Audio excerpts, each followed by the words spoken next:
Hello everybody, so this is how I've been spending my days lately. This is our foxtail millet. Now we had a bit of a disaster with this foxtail millet, and basically we ended up having to put it into hay bales because the harvester, when we came to harvest it, broke down.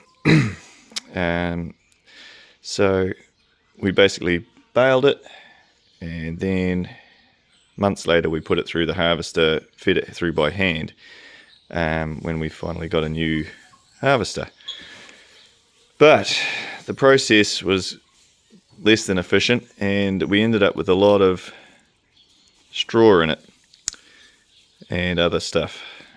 So we ended up buying this old girl here. Now this is a seed sorting machine that was made in the early 1900s, made in Canada.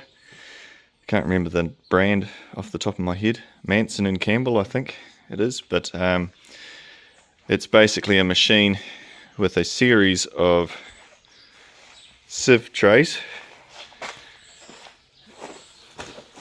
So we've got different screens, and if you look back there, there's a fan. So basically it shakes side to side and sifts out the finer material from the coarser material. But it's missing a few sieves, so we're not able to get it absolutely perfect, so I'm going to have to send the seed away to be cleaned properly. But as you can see, it does a reasonable job of getting most of the stuff out. But we should have had a lot more seed than what we've got. The fact that we had those problems was unfortunate. Now, the one thing that makes it difficult is, as you can see, it's hand cranked. So we ended up having to basically make a whole bunch of new links for the chain. This chain I could not find anywhere for the life of me to find a new chain. Nothing modern fits this size sprocket, so as you can see too, it doesn't quite fit the chain, the links properly, because the chain's actually stretched, but I managed to bend every link a little bit to get it to fit as well as it does, and it does work. It doesn't fall off. It's fallen off a couple of times, but mostly works pretty well. And here we have the air intake for the fan. The fan is a bit broken in places, but it mostly does the job. And yeah, so as you can see, if I give this a wind, this is what it does. You can see the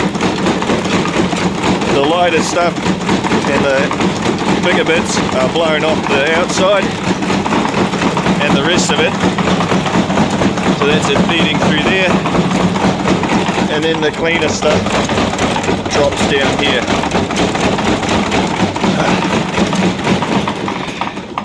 And as you can imagine, that's a bit of a workout, so I only managed to be able to do maybe a couple of hours of this tops a day, and then I've got to give it up. But yeah, we'll see how it goes. As for the Japanese millet, I've already run all of that through. Because it's a slightly bigger seed, we were able to get it much cleaner. It's just the fact that I don't have all the sieves for this machine. Well, I don't have any small enough ones for the foxtail millet. That's the reason we're getting a lot of gunk through it. But yeah, that took a lot of work too. That was about 2 or 3 days worth of solid cranking to get that foxtail millet all done, the Japanese millet. But yeah, anyway, that's what I've been up to lately. We should be getting ready to plant in a month or so.